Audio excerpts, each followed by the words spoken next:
I think the hardest question a man will ever ask themselves is, what do I do with my life? And before we can even ask that question truthfully, we must first become men. But what is a man? Is it the cigar-smoking, womanizing lone wolf who doesn't take no for an answer? Is it the soft man who turns the other cheek? Is it doing one habit over another? Is it physicality? Is it violence? Is it power? I say, find out for yourself what it means to you. Only you can walk that path, and all facts or statements on what a man is really an opinion. Compared to previous times in history, where what made a man was more well-defined, we live in a world that doesn't really care for rugged individualism. We pretend we do, but all these definitions and labels we give ourselves to feel more unique are really just boxes we put ourselves into to cover the void where a true personality would be. We have left the days of the Wild West, the days of conquest and true innovation. There are no new lands to discover, no new ideas that really change the world. We are lambs in the slaughter of the modern world.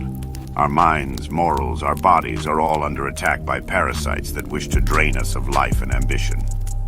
Everywhere we go, something or someone wants to take our energy, whether in the form of money, of time, or of emotion. So, you might be thinking, why be a man? What's the point? We don't even know what one really is anymore. But if I ever had a definition for what it is to be a man, I'd say it is the acceptance of life. Waking up every morning and despite all the reasons not to be honest, moral, or reasonable, one decides to do so anyways. Not because of reward, not because of praise. A man simply pushes forward towards a light from within, a light that can only be discovered by silence and contemplation. A light that can only be realized when you are surrounded by darkness. We cannot truly know ourselves until we are pushed up against a wall with no chance of escape, where the only option is confrontation with the self, where all the lies we tell ourselves lose effect, and nothing but the reality of what we are remains. It is through hardship, but also through love and joy that we forge our light, so that it may grow into a fire that burns within us in every waking moment. Reducing life to its bare nature is a form of alchemy itself. We transmute the coal we are given, and we attempt to make diamonds. A diamond's beauty and value is not because it is common, but because it is rare. Many people pretend to have changed, to be reformed, but true change and catharsis is the rarest gem of all. It takes grit, and it takes soul to withstand the waves of life and remain optimistic and moral. It is so easy to slip into darkness, and to never return. But it is within darkness, within sin and suffering, that we begin to crave the light. We begin to seek purpose and strength. We begin to develop humility and understanding. Some, however, will succumb to the darkness and never return. We see many people like this today. They are ruled by their shadow, ruled by anger and false justifications. They see oppression everywhere, they feel subjugated, they feel angry. But they have not learned one of the great lessons of life. That life is hard, and it is hard for everyone. No amount of money or luxury can save you from biology, from the elements, or from oneself. They fall into the illusion of happiness and safety being out there somewhere, never seeing they are the masters of their destiny and emotions. So I will ask you, what do you fight for? Illusion or truth? Truth is the essence of God.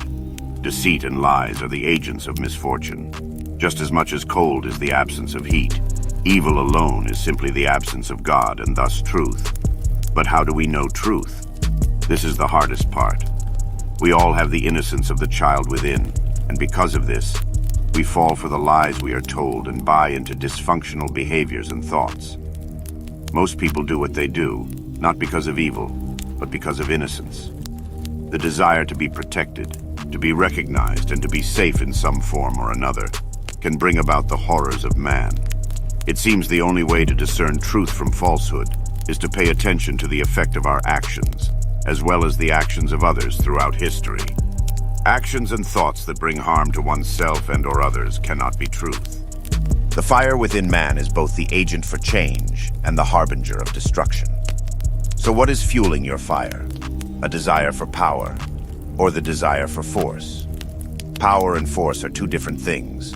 It would serve you well to meditate on the meaning. A man wields power, a coward wields force. When nobody is looking, what do you do? When you have a chance to be petty or violent towards those weaker than you, do you take it? Do you wish to dominate others? Or do you wish to bring out the potential in yourself and those around you?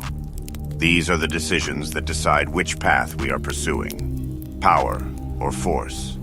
All great men wield power, a power of character that is unmistakable when in the presence of, a person whose fingers are grazing the infinite, and a mind that flows with the rivers of time. Modern movies and music would convince you that a man is someone who hates and dominates, who seeks wealth of material above all else. Have you ever asked why? The war of our time is not one of nations or races, but of the spirit and the direction of human consciousness.